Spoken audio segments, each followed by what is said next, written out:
투자를 할 때 수익을 많이 내는 것도 중요하지만 비용을 아끼는 것도 홀솔치 않게 빠져나가. 스타일에 따라서 이제 클래스가 A, C, P, E 이 암호들이 이제 들어가는 거지. 제일 유명한 게 A 클래스하고 C 클래스. 우리 이 아까운 수수료 보수를 최소화할 수 있는 펀드 클래스는 E 클래스를 눈여겨보자. ETF가 우리에게 주는 보너스가 하나 더 있지. 운용 보수 자체도 저렴하고 증권 거래세가 면제되고.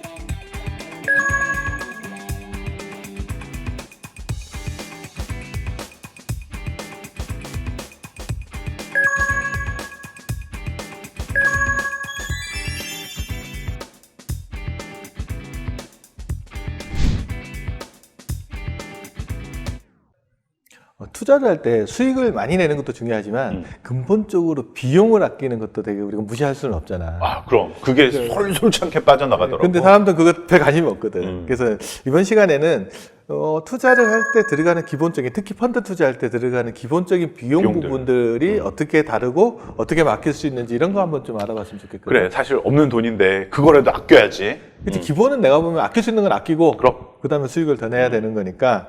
그럼 펀드 투자할 때 보니까 뭐 클래스 뭐 이런 것들이 있는데 그건 어떻게 정해지는 건지 좀. 그러니까 판매 회사와 운용 회사가 이제 나뉘는데 운용 회사가 이제 펀드를 주식, 채권, 뭐 기타 등등으로 이제 굴리는 회사고 그다음에 이 펀드를 고객에게 소개시켜주고 입금받고 출금받고 하는 회사들, 즉 은행이나 증권 그리고 보험사 이런 회사들이 이제 판매 회사인데 그 판매 회사에서 파는 그 스타일에 따라서 이제 클래스가 A, C, P, 이 암호들이 이제 들어가는 거지. 이 암호들을 좀 풀어줘봐. 근본적으로 이제 운용회사에서는 운영하는 펀드를 운영하는 사람들이 가져가는 보수는 딱 똑같고, 예를 들어 A라는 커다란 펀드를 운영하는데 매니저는 똑같은 돈을 운영을 하는데 이것들을 자금 모집을 해오는데, 그러니까 판매를 하는 회사가 예를 들어 A라는 회사에서 판매할 때는 얘는 먼저 수수료를 떼고 가는 회사가 있을 수 있고, 어떤 데는 수수료를 먼저 안 떼고 그냥 운영하는 기간 동안 일정하게 작은 비용들을 꾸준히 떼는 것도 있을 수 있고. 그러면 이렇게 한번 설명을 해볼게. 보수와 수수료 요거를 한번 구분을 해보자고. 그냥 수수료라는 컨셉은 보면 그냥 한 번 떼는 거라고 보면, 한 번 떼는 거라고 보면 되고, 보수는 자산 규모에 비례해서 꾸준히 매일매일 매일매일 일부분씩 떼간다라고 보시면 되는데, 그러면 이제 본론으로 한번 들어가서 그러면 이거 어떻게 구분하느냐. 펀드를 살 때 보면 이름에 다 나와 있어. 그렇지. 이름에 딱 보면 펀드는 땡땡땡 뭐 무슨 펀드 해놓고 뒤에 보면은 뭐 C-A, C-C 뭐 이렇게 들어가 있는데 앞에 C는 클래스의 약자라고 보면 되고, 다시 A라고 딱 들어가 있는 건 뭐냐 그러면 이게 A가 붙어 있는 거는 대부분 뭐냐 그러면 수수료를 먼저 뗀다. 한 번에 띄는 이 수수료를 띄어간다. 그러니까 먼저 떼는 대신 다달이 떼는 것, 매일 떼는 보수들은 되게 작게 세팅을 해놓는 게 A 클래스라고 보면 되고, 반대로 C 클래스라는 거는 뭐냐면 처음에 떼질 않아. 수수료가 안 떼고, 그 다음에 그냥 전체적으로 기간에 맞춰서 기간 보수 형태로 매일 일정한 금액을. 보수는 상대적으로 그러면은 높겠네? A에 비해서는 높은데 그렇지. 대신 처음에 안 떼니까. 네, 그거 부분들을 좀 구분을 해놔야 되는데. 여기 보면은 제일 유명한 게 A 클래스하고 C 클래스. 얘네가 제일 그냥 유명하지. 기본적으로 그 두 가지만 이해하면 일반적으로 큰 건 다 그렇지. 이해하는 것 같아. 그러면 A가 좋을까, C가 좋을까? 사람 따라 다르겠지. 케바케. 어떨 것 같아? 본인 일단 스타일에 따라서. 제일 중요한 거는 이제 장기 투자할 사람이면 처음에 확 뛰어가는 선취 수수료가 있더라도 보수가 작은 A 클래스가 장기 투자자한테는 좀 유리할 것 같고, 그 다음에 좀 단기 투자, 내지는 내가 언제 환매할지 모르겠다 하는 스타일이면은 선취 수수료를 안 띄고 조금 높더라도 보수만 차감하는 C 클래스가 조금 더 유리하겠지. 그렇죠. 말한 것도 맞는데, 이제 처음 생각은 그렇게 투자들을 많이 하는데, 사람들이 A 클래스, C 클래스가 얼마만큼 비용 차이가 나는지를 잘 느끼지는 못하다 보니까 꼼꼼하게 따져보지 가입할 않지. 당시에도 그 정도 생각을 하고 가입했다가도 자주 또 매매를 하거든. 그렇게 되면은 오히려 A 클래스를 사는 사람들은 자꾸. 비용을 계속 더 많이 무는 결과들이 있으니까. 그러니까 자기가 회전을 너무 많이 해서 손해를 보는 경우들이 있으니까 신중할 필요는 있는 것 같아. 그래서 처음 가입할 때 당시에 비용 부분들을 잘 봐야 돼. 만약에 A 클래스를 하는데 판매 수수료가 1%다 그러면 내가 만약에 100만 원을 투자한다 그러면 만 원은 떼고 99만 원만 펀드에 들어가는 그렇지. 거거든. 그 개념을 정확하게 잘 이해하고 만약에 그거를 1년도 안 돼서 또 환매하고 다시 또 다른 게 또 1% 또 들어가고 또 떨어져. 1%대니까 너무 잦은 환매를 할 때는 A 클래스를 하는 건 좀 문제가 있는 것 같아요. 그럼 여기서 질문합니다. A 클래스, C 클래스 외에 우리 이 아까운 수수료 보수를 최소화할 수 있는 또 다른 클래스는 없습니까? 보통 우리가 이제 A 클래스나 뭐 C 클래스 이야기를 할 때는 근본적으로 증권사랑 왔다 갔다 하면서 방문해서 거래할 때 처음에 이 개념들이 생긴 건데 요즘 그런 사람들이 거의 없고 대부분 온라인으로 다 거래를 그렇지. 하기 때문에 이때는 클래스에 보면은 E 클래스라는 게 있어요. 혹시 그거 땡땡 외제차 이 클래스 그거 아니야?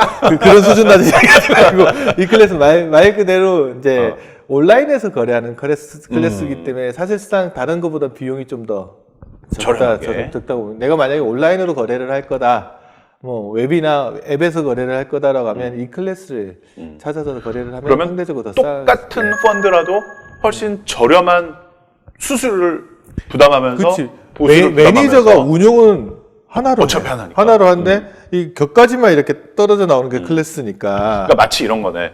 똑같은 가방을 사는데 이제 백화점에서 사면은 뭐 서비스도 좋고 상담도 해주고 하지만 오케이, 맞아. 뭐 마진이 클 테니까 좀 비싸게 주고 사는 거고 내가 알아서 그냥 인터넷에서 그냥 인터넷 마켓으로 사면은 훨씬 더 저렴하게 살 수 있는 거랑 비슷한 원리겠네. 근데 비유가 아주 적절한 것 같은데.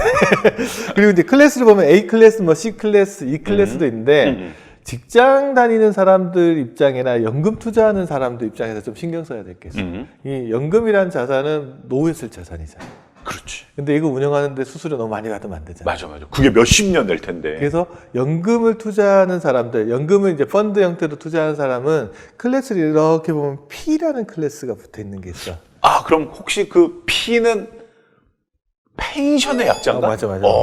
펜션의 약자고 그런 P 클래스가 붙어 있는 펀드들은 일반적으로 똑같은 운영한다고 펀드인데. 하더라도 수수료가 좀 적게 들어간다라고 보면 되고 조금 응용하면 P-E 이렇게 붙어 있는 것도 있어. 그러면은 저렴한 펜션인데 또 그걸 인터넷으로 가입하는 클래스. 와, 그건 정말 제일 낫겠구나. 그래서 내가 만약에 퇴직연금이나 개인연금 같은 것들을 운영한다 그러면 클래스를 다 보고 그리고 P-E나 뭐 P 클래스를 잘 찾아보고 똑같은 펀드인데 그런 클래스가 있으면 그쪽을 찾아서 들어가서 투자하는 것들이 가장 싸게 싸게 투자할 수 있겠죠. 그런 그러니까 것들 좀 별거 아닌 것 같지만 장기 중요하지. 투자할 때는 조금 그럼. 비용을 덜 내고 투자할 수 있는 방법인 것 같아요. 그래서 펀드를 볼 때 제일 앞에 보면은 운용하는 회사 이름이 나오잖아.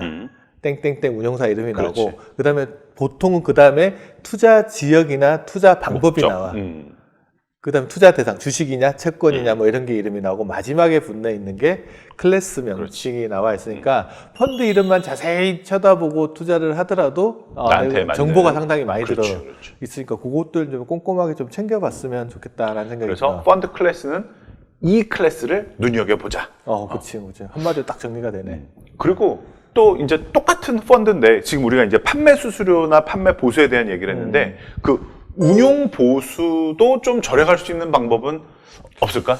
뭐 그런 것들의 대표적인 것들이 펀드를 보면 크게 보면 액티브 펀드가 있고 인덱스 펀드가 있잖아. 그렇지. 액티브 펀드는 이제 펀드 매니저가 좀 더 좋은 수익을 얻기 위해서 직접적으로 적극적인 해보겠다. 노력을 하는 펀드, 말 그대로 액티브하게 노력하는 펀드라고 보면 되면 인덱스 펀드 같은 거는 기본적으로 인덱스 그대로 추종만 하는 거기 때문에 상대적으로 비용이 패시브한 거지. 운용하는 입장에서 비용이 적게 들겠지. 적게 들겠지. 그래서 보통 액티브 펀드보다는 인덱스 펀드에서 비용 면에 있어서는 이게 훨씬 저렴하게. 더 저렴한 것 같고 요즘 이런 인덱스 펀드를 주식 시장에 상장해 놓은 형태로 운영되는 게 있잖아. 혹시 ETF? 그 정도는 알고 있어요.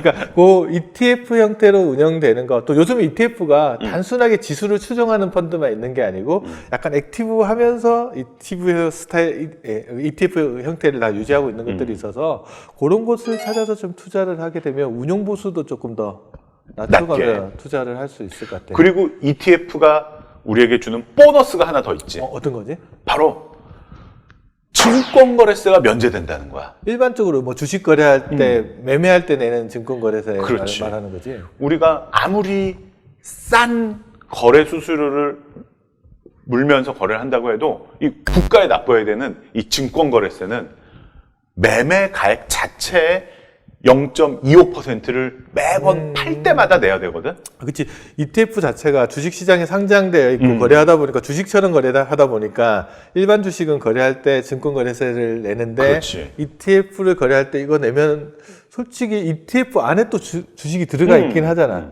그러니까 이중으로 그런 것 때문에 면제를 해주는 것 같은데. 그래서 이 증권거래세 면제가 사실 굉장히 특히 자주 사고 파는 사람한테는 굉장히 유리한 포인트가 되더라고. 근데 뭐 그게 좋기는 한데 또 그렇다고 또 너무 자주 안 매매하라는 되겠지. 소리는 아니니까 그거는 보고. 근데 일단 그러면 ETF는 두 가지 장점이 있는 거네. 운용 보수 자체도 저렴하고 증권 거래세가 면제되고. 그렇지. 그럼 그러니까 꽤 펀드 절약되겠네. 전체적으로 이제 지금 본 게 클래스를 통해서 이제 판매와 관련된 수수료나 보수 같은 것들을 한번 받고 그다음에 ETF 거래를 통해서 운용 보수 같은 것들을 좀 전략하는 방법들이 있는데 이거 말고도 뭐 수수료나 이런 것 좀 더 전략하는 방법이 있을까? 그 다음에 또 사실 좀 아까운 게 그 증권회사에 내는 이 매매 수수료. 그러니까 아까 말했다시피 만약에 내가 그 증권사 영업직원을 만나서 뭐 이거 사주세요, 저거 팔아주세요 할 때 뭐 충분히 상담을 하고 그분과 뭐 대화를 한다면은 물론 그거에 대한 가치에 대한 비용은 내야 공짜는 되겠지만 없으니까 그런데 제대로 된 그냥 서비스 받아서 비용은 내야 되는 거니까. 내가 다 결정해서 그냥 단순하게 주문만 내는데 아무래도 좀 높은 수수료를 내는 것은 좀 다른 방법을 좀 찾아볼 필요가 있을 것 같아. 어떤 게 그러니까 집에서 인터넷으로 그 시스템을 직접 접속해서 자기가 주문을 내는 이제 홈 트레이딩 시스템 HTS.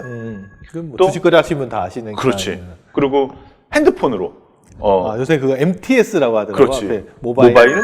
트레이딩 시스템 이거를 활용하면 정말 훨씬 낮은 매매 수수료를 부담하면서 거래할 수 있더라고.